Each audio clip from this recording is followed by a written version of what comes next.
Hi మీరందరూ టీవీలోని పేపర్లోని చూశారు కదా, లుక్అవుట్ దేశంలో ఎన్నో సమస్యలు ఉంటే ఇదే పెద్ద న్యూస్ లాగా చేశారు. ఓకే, ఫస్ట్ ఆఫ్ ఆల్ మీరు చూసుకుంటే మన రేవంత్ రెడ్డి గారి మీద 89 కేసులు ఉన్నాయి. తర్వాత మన అదేంటి కేసీఆర్ గారి మీద 9 కేసులు ఉన్నాయి. మన చంద్రబాబు నాయుడు గారి మీద 19 కేసులు, జగన్మోహన్ రెడ్డి గారి మీద 29 కేసులు.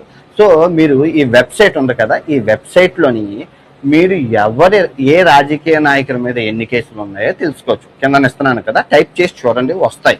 అంటే ఇది ఎక్కడిది అంటే వీళ్ళు రాజకీయ ఎలక్షన్లో నిలబడేటప్పుడు ఎఫిడవిట్ ఉంటుంది కదా, ఆ ఎఫిడవిట్ మీద నా మీద ఎన్ని కేసులు ఉన్నాయని గవర్నమెంట్కి సబ్మిట్ చేయాలి. ఆ ఇన్ఫర్మేషన్ తీసుకొని ఈ వెబ్సైట్ వాళ్ళు పొందుపరిచారు అనమాట, ఎవరి మీదైనా ఉంటాయి. సో ఇక్కడ మనం భయపడాల్సింది ఏమీ లేదు.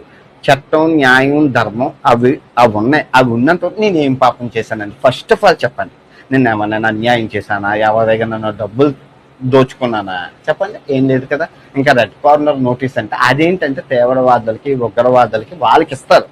సో వీళ్ళు ఇక్కడ ఈ భర్త ఏంటంటే పని పాట లేదు.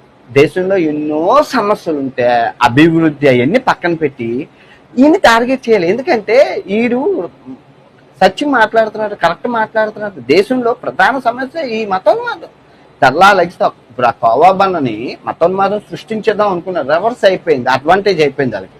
సో ఇలాగే చెప్తూ మాట్లాడుతూ వస్తాం. ఇప్పుడు ఫస్ట్ నా మీద 3 కేసులు అవునట్లు చెప్పడం మర్చిపోయి నేను ఇండియా వచ్చేస్తున్నాను. ఎప్పుడు వస్తున్నాను అన్నది చెప్తాను మీకు. ఓకే, ఫస్ట్ నా మీద 3 కేసులు పడ్డాయి. నా మీద 3 కేసులు ఎలా పడ్డాయి? ఆ బెట్టింగ్ యాప్ టైం అప్పుడు 2024 మీ అందరికీ గుర్తుందా? 41 రోజులు ఫైట్ చేశాను బెట్టింగ్ యాప్ కూర్చొని బ్రెజిల్ దేశంలో. సో అప్పుడు నాకు ఇంక నువ్వు వీడియోలు ఆపకపోతే అని చెప్పి బెదిరించడానికి కేసు పెట్టాను. ఒక కేసు పెట్టిన వెంటనే నేను ఆపేశాను. తలా తోకాలేని కేసు అది. అది ఎవరో కూడా తెలియదు. ఆ అమ్మాయికి నాకు సంబంధమే లేదు. కానీ నేను తిట్టానని కేసు పెట్టాను. నేను వస్తే చిటికలో స్క్వాష్ అయిపోతాడు.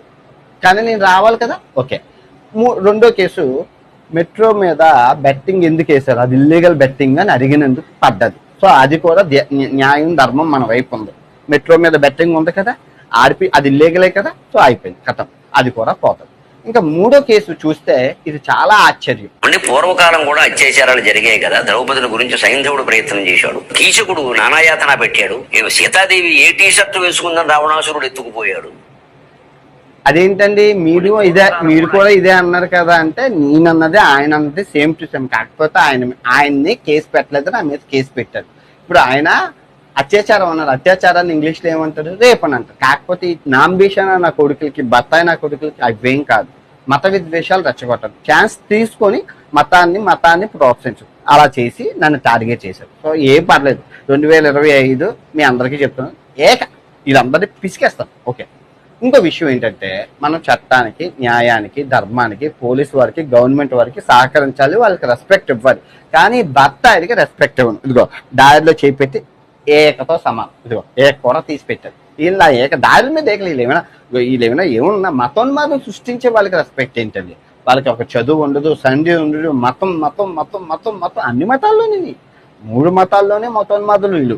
ఈ 3 మతాల్లో ఉన్న మతోన్మాదాలు తీసుకొచ్చి జ్యూసు పెండడమే మన 2026 లక్షలు. ట్రావెలింగ్ పక్కన పెడతాం, ట్రావెలింగ్కి వచ్చే ఇబ్బందే లేదు. మనలాగా ట్రావెలింగ్ చేసేవాడు, మనలాగా డ్రోన్లు ఎగరేసేవాడు, మనలాగా చేసేవాడు ఇంకా పుట్టలేదు భూమండలంలో. తర్వాత చూసుకోవచ్చు. ఓకే, ఒంట్లో ఓపిక ఉండదు. ఇంపార్టెంట్ ఆరోగ్యం, అది మన దగ్గర ఉంది కదా, దాన్ని కాపాడుకుంటూ పొద్దున్న లెగిస్తే ఈ బత్తాయిల మీద దాడి చేయాలి. దేశం అభివృద్ధి అవ్వాలా లేదా? ఈ మతం తెల్లా లెగిస్తే కోవాబన్ను ఏదో ఒక మతోన్మాదం సృష్టించడం, దాన్ని పబ్బం గడుపుకోవడం. ఇప్పుడు సెక్యులర్ దేశంలో ప్రజలందరూ కలిసి ఉండట హిందూ రాష్ట్రం చేస్తాం అంటున్నారు. ఏ హిందూ రాష్ట్రం చేస్తాం అంటే ఇప్పుడు మీరు హిందూ రాష్ట్రం చేస్తాం, ఇక్కడ నుంచి ముస్లిమ్స్ని, క్రిస్టియన్స్ని పంపించేద్దాం. మరి అక్కడ దుబాయ్లో పనిచేస్తున్న మన హిందువులందరూ ఇండియా వచ్చేస్తారా? పాపం కష్టపడి పనిచేస్తున్నారా? అమెరికాలో పనిచేస్తున్న వాళ్ళు, మరి అన్ని 190 దేశాల్లో పనిచేస్తున్న వాళ్ళు బాగా సంపాదించుకుంటూ హ్యాపీగా ఉన్నారు కదా.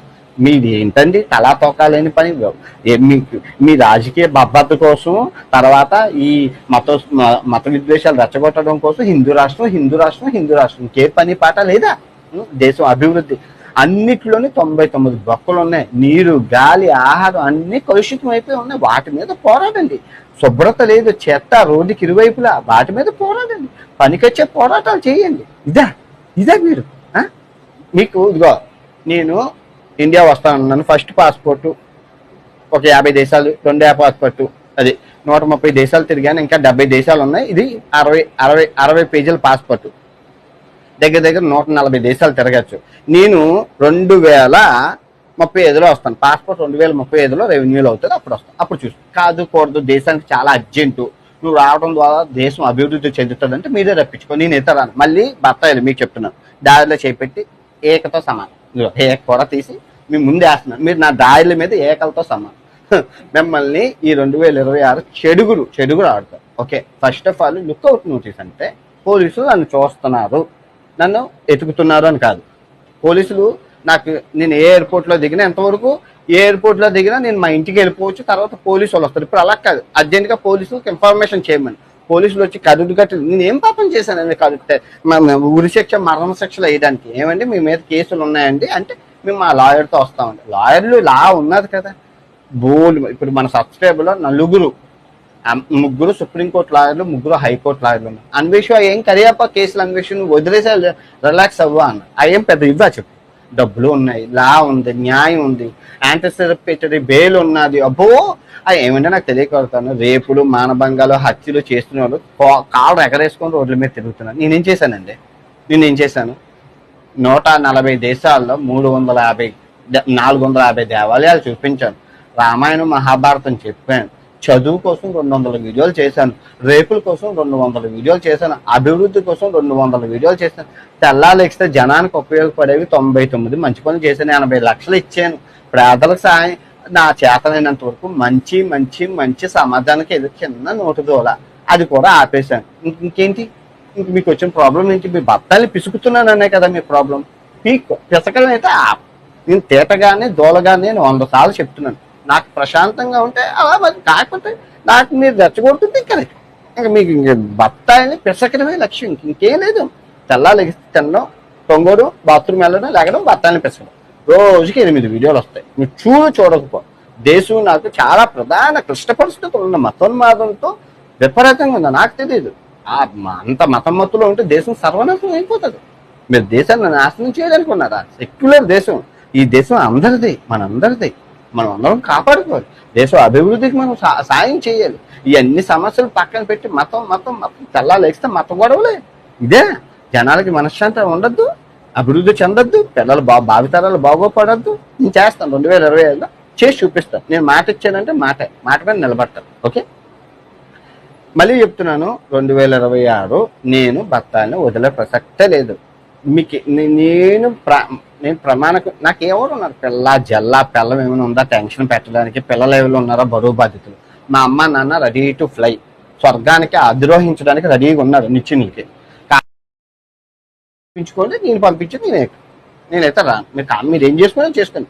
తల్లిదండ్రులు స్వర్గావధానం. ఇంకా నా విషయానికి వస్తావా, తాడు తోకలేని బంగారాన్ని, తెక్కలోని, పిచ్చోని, మామూలు ఉండదు మనతో. రప్ప బెట్టింగ్ గోళ్ళే కొట్టు బత్తాయిలు అంతసేపు ఏకలు చెప్పాను కదా. మళ్ళీ నేను దారి మీద ఏకలు అంటాను. మామూలుగా ఉండదు, మీరు ఏం కంగారు పడకండి. ఇప్పుడు ఇన్ని మంది బత్తాయిని పిసుకుతున్నానంటే అర్థం ఏంటి, వచ్చి పోయిస్తున్నాను అన్నాక అర్థం. మీకు నా ఫోటో రాకపోతే మీకు దినం తెరదు. అయినా నా ఫోటో పెట్టి మీకు స్ట్రైక్లు ఏమైనా, ఎవ్వరికి ఏ స్ట్రైక్లు వేయను, వాడుకున్నోడికి వాడుకున్నంత. కానీ బత్తాయిలకి నిద్ర పట్టలేదు, బత్తాయిలు ఎవ్వరికి నిద్ర పట్టడం. అసలు ఈ 2026 అసలు ఆటగాడుగా ఉన్నని మనం కెలుక్కొని మన మీదకి తెచ్చుకున్నవారు ఆడుతో మామూలుగా లేదురా. మీరు ఏం పీకుతారో పీక్కోండి. మళ్ళీ చెప్తున్నాను, మీరు ఏం పీకుతారో పీక్కోండి. రోజు వీడియో పెడతాను. ట్రావెలింగ్ ఆపేసాను, నా కోసం ట్రావెలింగ్ చేసుకుంటాను చాలు. 1 సంవత్సరం అయ్యాక చేద్దాం. 2025 నుంచి స్టార్ట్ చేద్దాం.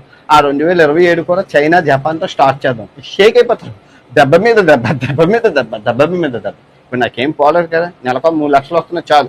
₹1,00,000 పోయినా 2 లక్షలు లాభం. హ్యాపీగా తిని కూర్చుంటే వస్తున్నాయి కదా. Okay, let's do it. Continue ఇలాగే చేద్దాం. మీరు అందరూ సపోర్ట్ చేయాలి. లైకులు కామెంట్లతో మారుమోగిపోదు. తప్పు అయితే తప్పు అని చెప్పండి, ఒప్పు అయితే ఒప్పు అని చెప్పండి. మానవత్వం లేని మతం ఉన్నపోయినా నా దృష్టిలో ఒకటే.